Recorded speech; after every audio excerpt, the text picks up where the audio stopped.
What are you doing here? Gumiling si Ligaya kasamang isang AFAM at hindi rin nagpatalo ang mga kaibigan niya. Kanya-kanya din silang sayaw kasama ang mga AFAM na nakilala nila. Ang saya pala pumasok sa ganitong lugar. Talagang makakalimutan mo ang mga iniisip mo. Dance baby, you're so hot. Sabi ng AFAM sa tenga niya. Yes, I know I'm hot. Ganting sigaw niya. Ang gwapo nito, mukhang anghel. Matangkad din naman at malaki ang katawan. Saka blonde ang buhok at kulay blue ang mata. Kissable lips pa. Parang ang sarap halikan. Hinila siya ng AFAM sa kamay at dinala sa mesa nila. Binigyan siya nito ng isang baso na may lamang matapang na alak. Nakita niya na tumango sila Rhea at Jamaica sa kanya. Drink ito baby. It's good, sabi pa ng AFAM sa kanya. Okay. Tinungga niyang alak na isang lagukan lang. Kamuntik na niyang mabuga pati ang baga niya ng sobrang pait nito. So good daw, pero parang sobrang pait. Mukhang hindi ito katulad ng mga mumurahing alak na nainom niya. Bigla kasi siya kagad nahilo, kahit isang shot pa lang ang nainom niya. Uminom din ng AFAM bago siya muling hinila sa dance floor. Parang gumaang biglang pakiramdam niya bigla siyang sumeksi ng 2,000%. Tapos lalo naging pogi ang AFAM sa kanyang paningin. May sa demonyo yata ang alak na ininom nila. Ang dami na umakyat sa dance floor kaya ang mga naroon ay nagsiksikan na. Kaya pati silang dalawa ng AFAM ay sobrang magkadikit na ang katawan. Hinawakan siya nito sa bewang at inalalayan na sumayaw. Game na game naman siya na gumiling. Yes, it's showtime! Sigaw niya sa malakas na boses. Pagkarating ni Ashton sa bar kasamang mga pinsan, sinalubong sila ng may-ari ng bar. Binigay nito sa kanila ang VIP table sa second floor kung saan makikita mo lahat ng taong nasa baba. Ang bawat madaanan ng mga Ashton ay hindi niya pinalagpas. Sinusuri niya isa-isa ang makakasalubong. Umaasa na isa sa kanila si Archie. Sigurado ka ba na nandito si Archie? Tanong ni Axe. Nakadikwadro to ng upo habang hawak sa isang kamay ang isang bote ng alak. Of course, dude. One of my planes saw him here. Kaya sigurado na nandito siya.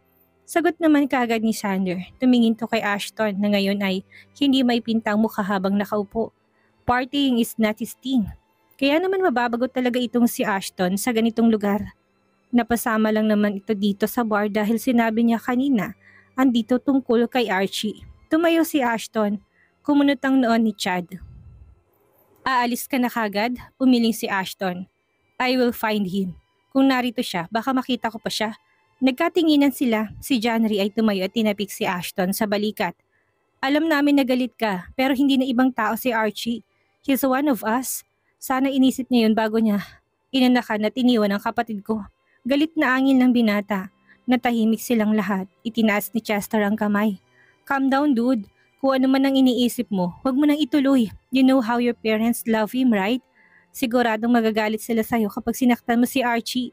Pinilig ni Ashton ang ulo. Sinubukang pakalmahin ang sarili. It's showtime. Kumunot ang noon niya nang marinig ang pamilyar na boses na malakas na umalingaw-ngaw sa paligid. Bigla kasing huminto ang music kaya naman nangibabaw ang boses ng babae. Pinilig muli ng binata ang ulo. Shit, pati ba naman sa lugar na ito ay maririnig niya ang boses ng babaeng yon? Bumalik siya sa pagkakaupo, nilagyan ni Sinon ng alak ang kanyang basong hawak at hinagisa naman siya ng sigarilyo ni Senya. Nakakailang lagok na ang binata ng alak nang maisipan niyang pumunta sa railing ng bar. Habang humihit-hit na ang sigarilyo, napansin niya na nagkakagulo ang mga kalalakihan sa ibaba.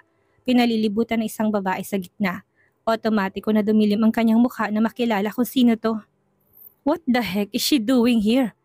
Tinuro ni Ligaya ang isang AFAM. Ikaw, Fafa Ball, anong size ng hotdog mo? Tanong niya dito. Pero hindi siya nito naintindihan kaya what ito ng what. Kanina siyang nagtatanong dahil curious siyang malaman kung may ka-size ba dito si Ashton. Mukhang wala kasi. Sa pagkakatanda niya, half Italian ang daddy nito kaya siguro malaki kasi may lahing foreigner. Ano ba yan, Ligaya? Nailing na yung ibang lalaki sa'yo oh. Sita ni Jamaica sa kanya dahil sa kakatanong niya kasi ay nagsilayuan ng mga Pinoy na nagsasaya sa bar. Sinasabi niya kasi na maliit ang hotdog mo. Gusto mong bentahan kita ng gel? Nagmamagandang loob na nga siya, mukhang nagalit pa sa kanya. Sila na lang dalawa ni Jamaica ngayon ang naiwan. Sina Mandy at Rhea kasi nagpaalam na magbabanyo lang daw. Pero mukhang ngayon hindi pa rin sila bumabalik. Mukhang nakahanap na sila ng AFAM. Kaya dapat wag sila magpapatalo. Bumalik siya sa dance floor at sumayaw. Tinawag niya si Jamaica. Bigla kasi itong napahinto sa pag-akyat sa dance floor. May kataasan kasi ang dance floor dito. Jamaica, tara! Sayaw pa tayo! Lumapit siya kay Jamaica pero dahil sa sobrang hilo niya natisod siya at muntik nang malaglag sa baba. Mabuti na lang at nahawakan siya ng AFAM sa bewang. Ay, thank you! Ani yan na nagpa-cute pa. Welcome baby. Ani itong hindi inaalis ang kamay sa bewang niya. Malanding ginantihan niya ito ng ngiti, nanginitian siya nito. Kagatlabi pa siya na parang nangaakit dito. Ligaya! Nilingon niya si Jamaica. Nagtaka siya dahil parang takot na takot ito na nakatingin sa likuran niya. Tapos nagtaka siya dahil huminto ang music. Saka lahat ng naroon ay nakatingin sa likuran niya. Hindi kaya may sunog? May bomba? May terorista sa likuran niya? Maging ang AFAM na nakahawak sa bewang niya ay mukhang natakot. Binitawan siya nitong bigla kaya muntik na siyang mangudngud sa sahig. Sumenya si Jamaica sa kanya. Inilalagay nitong hintuturo sa leeg. Gilit-leeg daw? Diyos ko Lord, ayaw ko pang mamatay. Nagdasal siya. Ang kaso lang mukhang hindi siya malakas sa taas. Imbis kasi ang helang ipadala, pagdilat niya ay mukha ni Ashton ang tumambad sa kanya. Ah, babe, ikaw pala. What are you doing here? Tabingi ang ngiti sa kanyang labi ng tanong niya sa binata. Napalunok siya ng laway nang walang makuhang sagot dito. Ang mga naroon sa dance floor ay nagpulasan nang makita si Ashton. Nang lumapit si Ashton sa kanya ng isang hakbang, ay muntik niyang malunod pati ang kanyang dila. Sa sobrang dilim kasi ng kanyang mukha ay parang kakainin na siya ng buhay. Ang tingin nito ay nakaka-intimidate kaya pati siya ay halos hindi humihinga sa intensidad na hatid nito. Tinakpan niya ang dibdib na makita na tumingin ito sa mababang neckline ng suot niyang pa-heart-shaped na tube. Kanina naman ay walang kaso sa kanya kahit na pagpiestahan ng mga lalaking dibdib niya. Feeling niya kasi ay sobrang ganda niya. Pero ngayong si Ashton ang tumingin sa kanya, feeling niya ay nakahubad siya. Parang tumatagos kasi ang tingin nito hanggang sa kaluluwa niya. Diyos ko Lord, bakit sa dinami-dami ng bar bakit dito pa pumunta ang hudyong ito? Ito ang first time niya na pumunta ng bar para magsaya tapos nahuli pa siya. Ang malas naman niya. Nang humakbang muli sa kanyang binatay na patras siya, matagal-tagal na rin silang magkasama sa isang bubong kaya alam niya kapag galit ito sa kanya.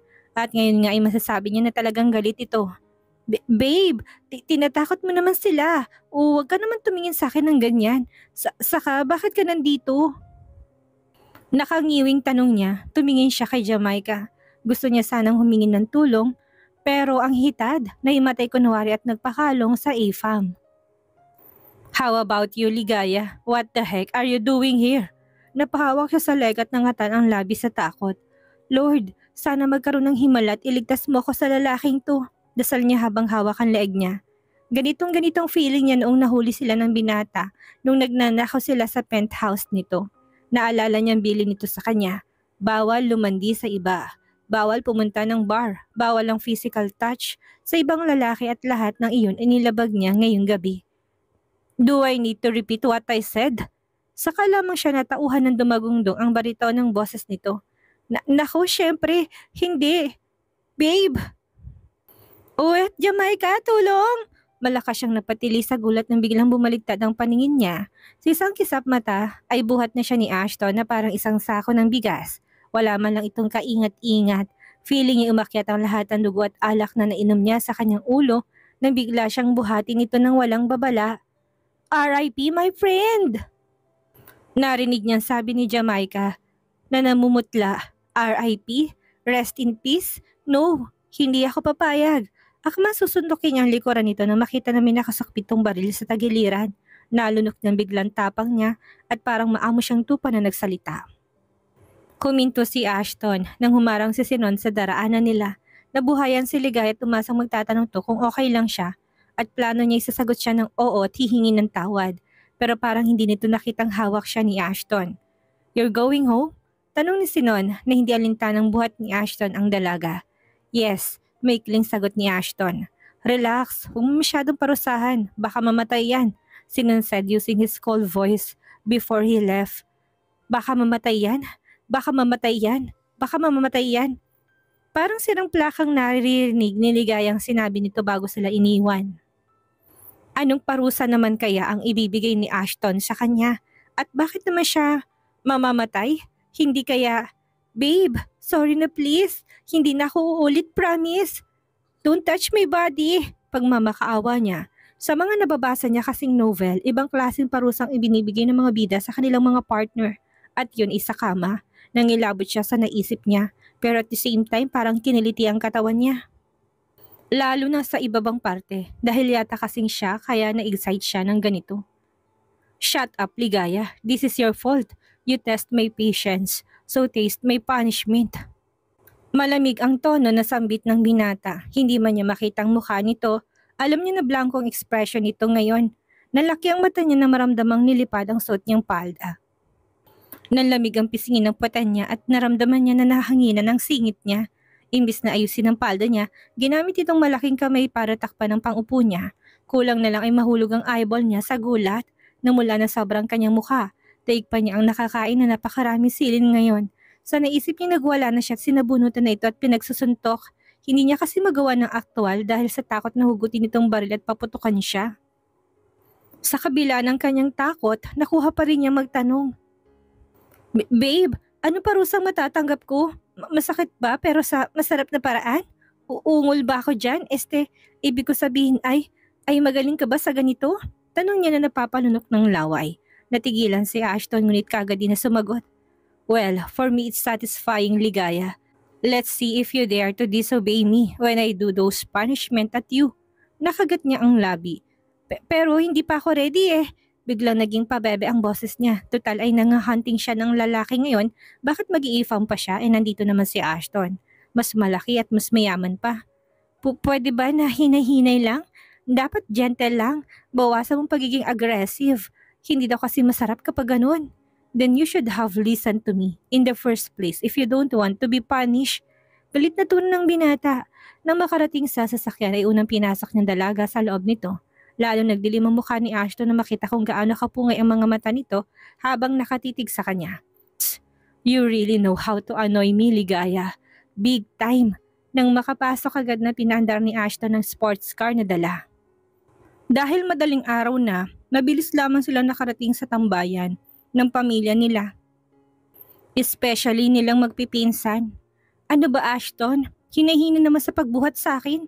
Reklamo ng dalaga. Alam niya na excited ito at hindi makapaghintay na masolo siya para maparusahan. Pero wag naman sana ito masyadong magpahalata. Lalo tuloy siyang nepe-pressure. Kumunot ang noon niya na mapansin na sumakay sila ng elevator pababa. Hindi siya pamilyar sa lugar na pinuntahan nila, pero katulad ng penthouse nito, ay halatang mamahalin at di kalidad ang mga gamit na narito. Saka ang astig ng elevator, parang kasya yata ang 3 kotse sa sobrang laki nito. Pagkarating nila sa ground floor ay hindi. Mukhang basement tong pinuntahan nila. Dahil pinakababa ito at mukhang nasa ilalim ng lupa. Napawaw siya na automatic na bumukas ang mga ilaw. Napapikit siya dahil nakakasilaw. Nang ibaba siya ni Ashton ay parang lalo siyang nahilo. Masusuka din yata siya. Nang ilibot niya ang mga mata sa paligid ay nanigas siya sa kinatatayuan niya. At literal na muntikan ng malaglag ang panga niya. Bigla siyang nanlamig sa takot. Hindi to basta basement lang, mas mukha tong storage ng iba't ibang klase ng armas. May bazooka, iba't ibang klase ng baril na nakadisplay sa gilid, mga iba't ibang uri ng kutsilyo at mga samurai. Diyos ko Lord, ano ba tong fiancé ko? Killer ba siya o sindikato? Nawala ang lahat ng excitement niya nang bigla siyang itali ni Ashton. Ang dalawa niyang kamay pataas, tinali siya nito sa gitna ng isang napakalaking dart. Ganito ba siya paparusahan ni Ashton? Aanuhin siya nito nang nakatayo? Ay, hindi pwede yun. Ito ang first time niya kaya dapat dahan-dahan lang. Babe, tawag niya kay Ashton na habang nakatalikod to sa kanya. Babe, ayoko ng ganitong posisyon. First time ko kaya dapat nakahiga. Saka nakakailang ang ganito. Kung gusto mo ng ganitong posisyon, next time na lang yun. Nagtaka siya na humarap sa kanya si Ashton. May hawak na itong mansanas. Lumapit to sa kanya. Akala niya isusubo ito ng binata sa kanya katulad ng isang lechong baboy. Pero nilagay nito ang mansanas sa ibabaw ng ulo niya. Para saan ito babe? Naglabas ng baril si Ashton. This is your punishment, Ligaya. Ikinasa ng binatang hawak na baril. So try not to move because if you do, I might kill you. He might kill me daw. Ibig sabihin ay namutla si Ligaya na mapagtanto ang ibig nitong sabihin. Ang punishment na sinasabi pala nito ay gagawin siyang target. Pakawalan mo ko dito. Walang hiya ka. Ayoko dito. Pakawalan mo kong hudyo ka. Akala niya mararanasan na niya ang langit pero mali siya dahil mukhang literal na ipapadala siya nito sa langit. Sigurado na kapag tinamaan siya sa ulo ay machuchugi siya. Pakawalan mo ko. Hindi ko alam kung ano bang klase ng masamang espiritu sumapi sa'yo. Makonsensya ka naman. Paano kung mabaril mo ko? Kaya mo bang ibalik ang buhay ko? I never missed when it comes to gun, Ligaya. Baliwala na sagot ng binata. Ano pa kailam ko kung hindi ka pa nagmimintis? Kanina lang ay nahihilo siya dahil sa dami ng nainom niya at na-excite siya dahil akala niya mabibinyagan na siya. Pero nang makita niyang baril na hawak ni Ashton at balak nitong gawin sa kanya na walang kalisangin niya, sumusobra ka na? Bakit mo ako paparusahan? Ikaw din naman ang lumabag sa usapan na. Kung inaakala ng lalaki na magpapatalo siya, pues nagkakamali to. Baka mamatay na rin naman siya dito.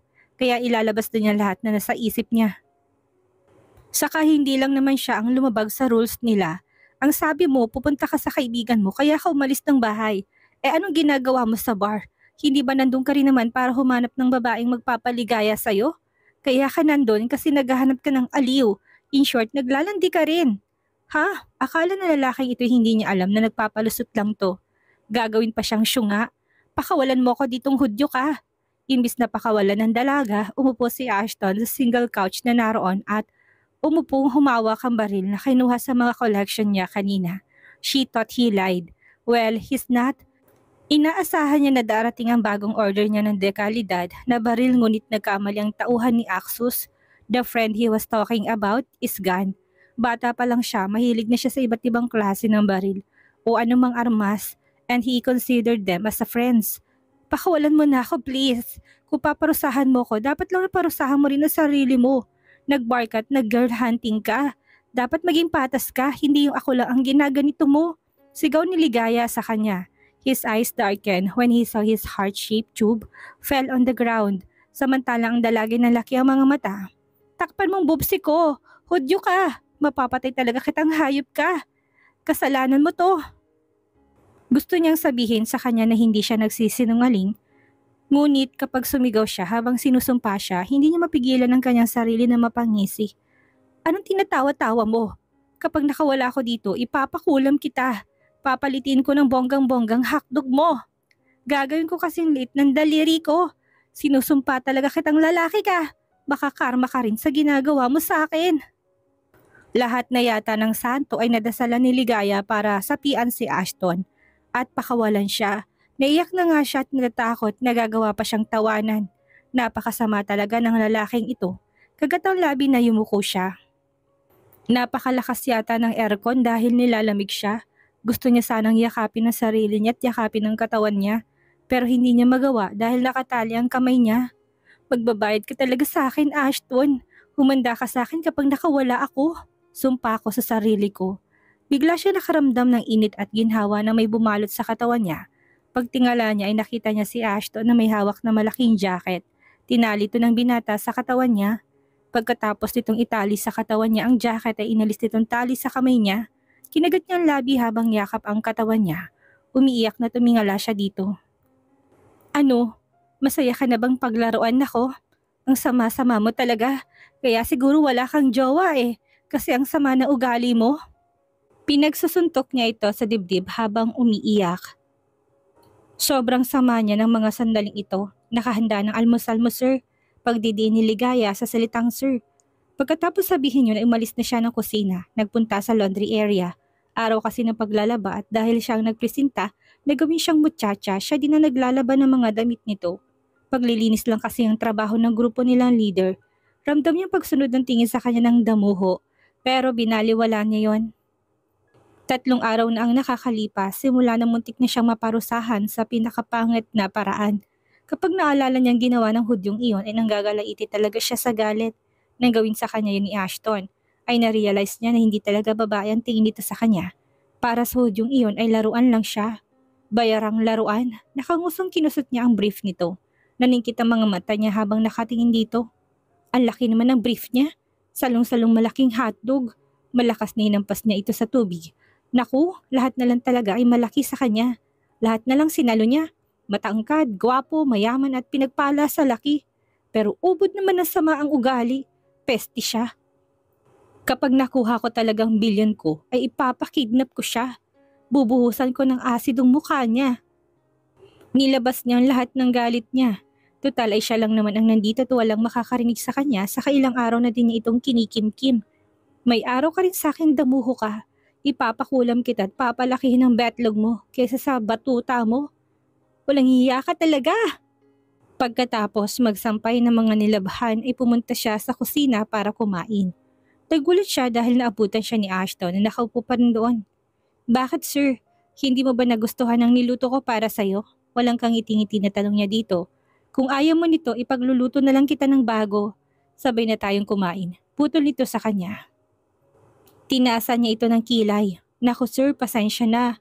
Hindi pa kasi ako gutom. Sige, maiwan na ho kita sir. Aniya na yumuko na akala mo talaga'y hari ang kanyang pinagsisilbihan. Isang malaking kasinungalingan. Hindi siya gutom kung hindi gutom na gutom. Pagdating sa hagdan, kumapit siya sa railings. Nangihina siya sa gutom. Pero mas gugustuhin niya magutom kesa makasabay ang hudyong yon. Sinundan ng tingin ni Ashton ng dalaga. 3 araw ng kakaibang kinikilos nito. Ni hindi nito sumasabay sa kanya sa pagkain. Hindi rin niya ito naabutan na tulog sa umaga. Umaakit lang ito kapag tulog na siya. What is wrong with that woman?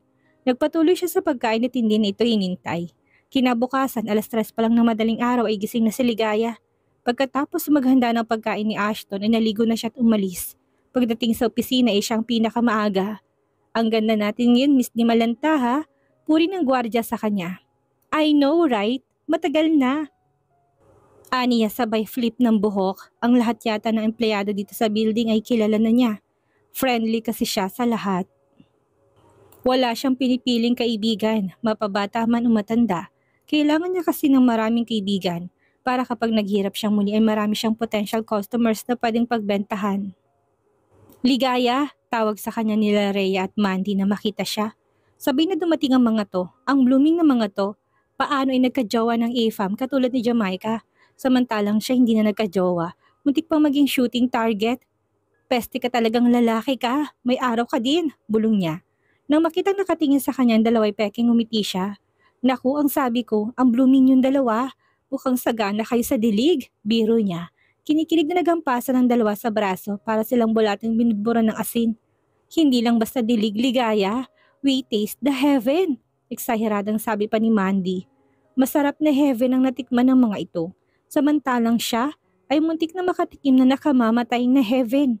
Nang gagalaitin na naman siya, kumukulo talagang dugo niya kapag naiisip ang ginawa ni Ashton sa kanya. Napanganga ang dalawa habang nakatingin sa likuran niya. Kaya napalingon siya. Hindi niya masisisi ang dalawa. May bagong dating kasi na lalaki. Matangkad at gwapo. Mukhang AFAM din. Excuse me ladies. Mabilis na gumilid sila. Kung hindi mainit ang ulo niya ay baka kumikinang ang mga mata niya ngayon. Hey, you drop this. Yumukutot tinampot ang panyo niya na nalaglag at inabot sa kanya. Thank you, tipid niya sabi. May dumaan na isang empleyado at nasagi siya at natulak. Kaya naman nasubsob siya sa dibdib ng AFAM. Handa na sana siyang humingi ng sorry nang biglang may humila sa kanya palayo sa lalaki. Hindi lang si Mandy at Rhea ang nanlaki ang mata, pati mata niya ay nanlaki sa gulat. Si Ashton hawak siya sa braso. Anong ginagawa ng lalaking ito? Baka mamaya malaman ng mga empleyado dito na may connection sila. Mabilis na lumayo siya sa binata at yumuko. Good morning sir, pasensya na kung nakaharang ako sa daan mo. Hindi na maulit sir. Aniya, kunwari para hindi maghinalang mga kaibigan niya. Yumuko din ng gwapong AFAM na katabi niya. Dahan-dahan siyang tumingin kay Ashton pero wala na ito sa harapan niya. Naglalakad na ito palayo sa kanila. Ligaya, nangangatal sa takot na lumapit ang mga kaibigan niya. Akala namin ibabalibag ka na ni sir. Mukhang galit kasi siya. May kasalanan ka bang ginawa? Napasimangot siya. Naalala niya na naman ang ginawa nito sa kanya. Kung tutuusin itong may kasalanan sa kanya. Mukhang masungit ang boss natin. Napalingon silang tatlo sa nagsalita. Marunong ka magtagalog? Gulat na tanong niya. Ngumiti ito. Ngiting pang close up. Kaya napatulala sila Mandy at Rhea sa kanya. Natawa naman ang lalaki. Yes, Pinoy ang mommy ko. That is why I knew how to use a Filipino language. Paliwanag nito. Nalaman nilang half-British pala si Tristan. Ito pala ang bagong head ng finance. Para itong artista ng pinagkaguluhan ng lahat, kinuha niya ang cellphone niya na tumunog. Shit, nag-message si Tristan. Kilig na nag-reply siya dito. 3 araw na simula na maging friend niya ito sa FB. Madalas niya itong kachat sa messenger. Palabiro ito kaya nag-e-enjoy siyang kachat ito. At sa loob ng 3 araw ay hindi niya kinakausap masyado si Ashton. Mas mabuti nang tratuhin niya itong amo. Yun naman ang tama dahil binabayaran lang naman siya nito para magpanggap.